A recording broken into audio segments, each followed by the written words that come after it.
At its absolute peak, one single American company sold so much that its sales equaled roughly 1% of the entire United States economy. In any given 3 months, 2 out of every 3 Americans shopped there. It ran more than 3,000 stores.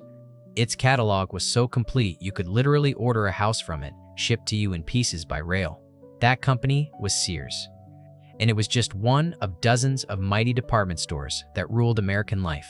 Macy's, Marshall Field's, Hudson's, Wanamaker's, palaces of glass and marble, where 100,000 people might walk through the doors in a single day.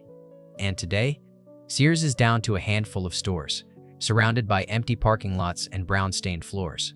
Most of the others are gone entirely. Names you only hear from your grandparents. These were the most powerful retailers the world had ever seen, woven into the identity of every American city. And in one lifetime, almost all of them died. So here's the question that won't let you go. What killed them? Let's perform the autopsy. To understand the death, you have to understand how alive these places once were. Because the department store was never only a store. It was a cathedral. That's the word historians actually used. Palaces of consumption. Marshall Field's flagship in Chicago had a tea room crowned by a ceiling of Tiffany glass made from over 1 million pieces. Hudson's in Detroit rose 25 stories and had its own telephone exchange, said to be the 3rd largest switchboard in the country, behind only the Pentagon and the National Phone Company. A store with more phone lines than almost any institution in America, except the military. These were not shops. They were small cities under one roof. A single Macy's might carry 400,000 distinct items, and Sears mailed a catalog so vast you could order tools, a sewing machine, even an entire build-it-yourself house delivered by rail to the middle of nowhere. And the department store did something revolutionary. It democratized luxury. Before it existed, fine goods were sold in intimidating little shops where you had to know the owner and haggle over every price. The department store threw open its doors to everyone, put a fixed price tag on every item, let you browse with no obligation, and invented the radical idea of returning something for your money back. It was also one of the first public spaces that truly welcomed women on their own, when respectable women had almost nowhere to go in public by themselves. It wasn't just commerce. It was, for a lot of people, a small kind of liberation. But the deepest thing it offered was a feeling. Going downtown to the big store was an event. You dressed up for it. Families rode the streetcar in, gazed at the elaborate Christmas windows, met under the famous clock, rode the wooden escalators. The store anchored the downtown, and the downtown anchored the community. The store wasn't selling you a sweater. It was selling you the experience of being part of something grand. That was the world, from the 1920s through the booming post-war decades.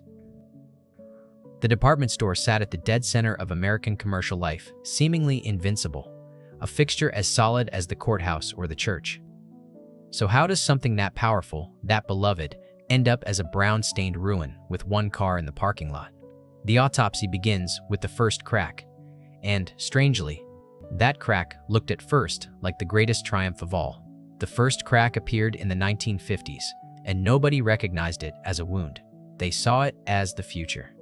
Because America left the city. The great post-war migration to the suburbs pulled millions of families out of downtown into a new world of single-family homes, cars, and driveways.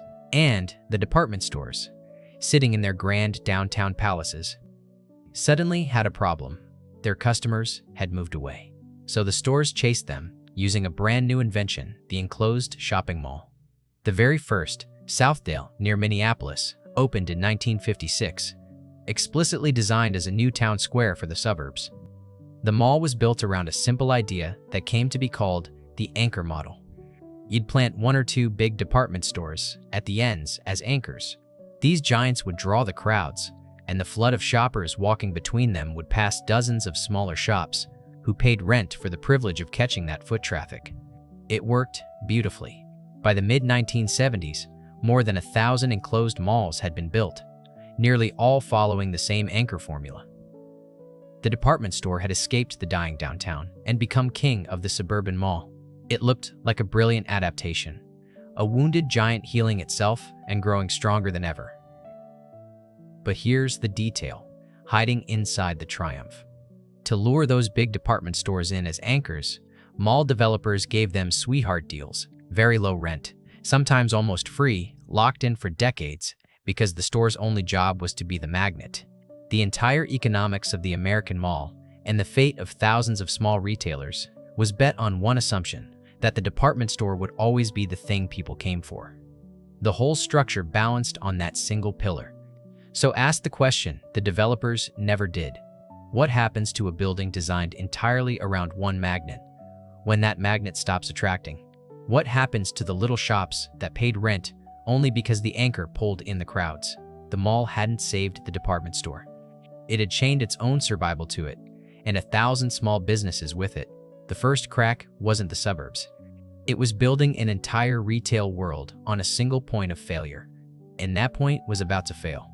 Here's the autopsy's real finding, and it's not the one you've been told. You've heard the easy answer 1,000 times. Amazon killed the department store, and online shopping drove the final nails. But that's far too simple, because the department store was already bleeding out years before Amazon mattered. The true cause of death is stranger. It wasn't killed by one enemy. It was killed by being torn in half. Here's the reframe. The entire genius of the department store was the word department. It sold everything to everyone, all under one roof. That was its superpower for 100 years. But starting in the 1970s and 80s, two completely different competitors appeared, and between them, they ripped that model apart from both ends at once. From below came the big box discounters, Walmart, Target, Best Buy. Each took one slice of what the department store sold and sold it cheaper and in greater variety. Why pay department store prices for a toaster when Walmart had a wall of them at half the price?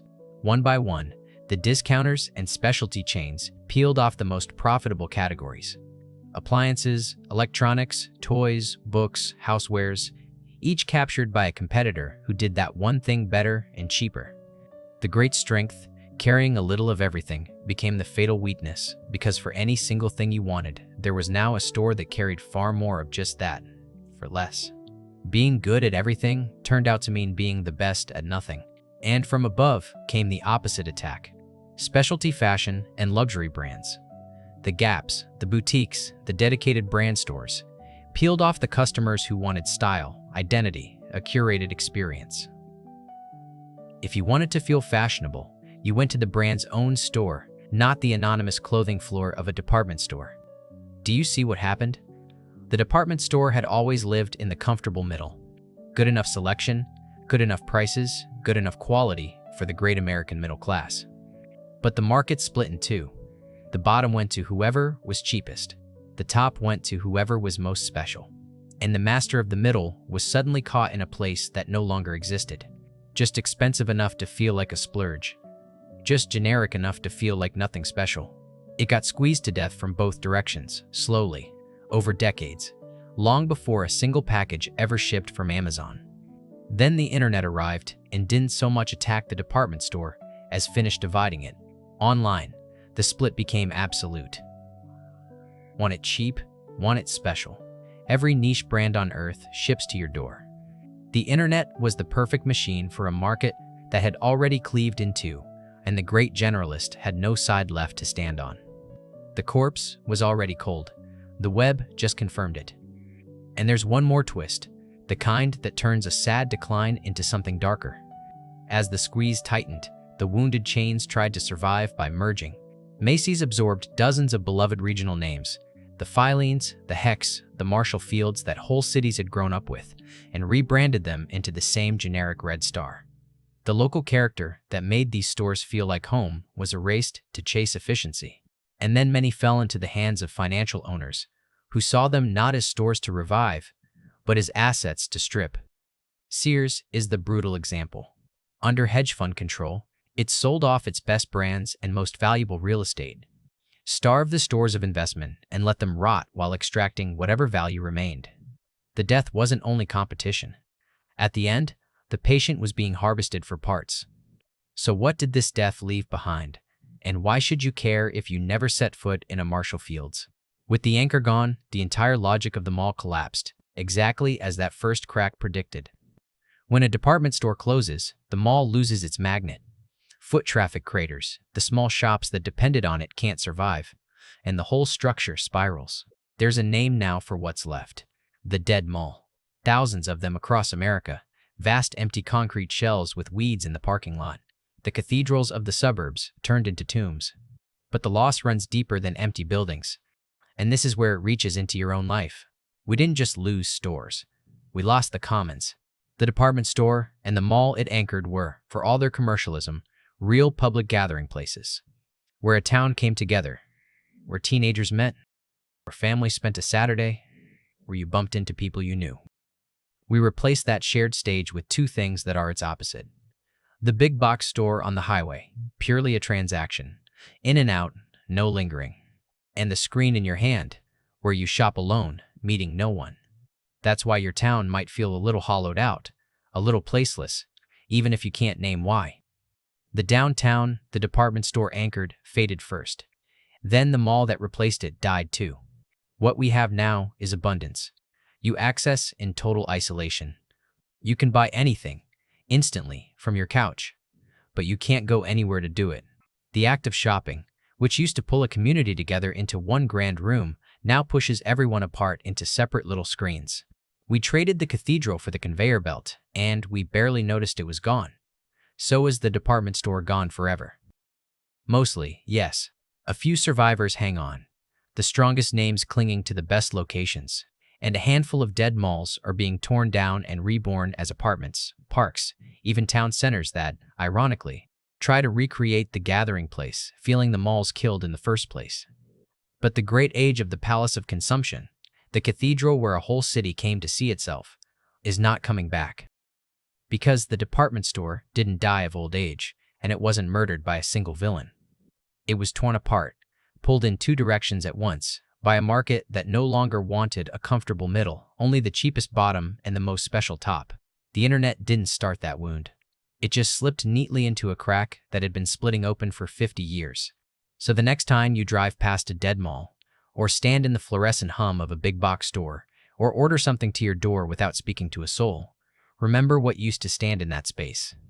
Not just a store, a town square with a roof, a place that sold you the feeling of belonging to something, right alongside the socks and the silverware. We didn't lose a way to shop. We lost a way to be together, and we sold it off one department at a time. If you've ever wondered why your town looks the way it does, why the old downtown feels empty and the new sprawl feels like nowhere, subscribe. That's exactly what this channel exists to uncover, the hidden forces that quietly reshaped the world you live in. There's a story behind every empty building, and we're just getting started telling them.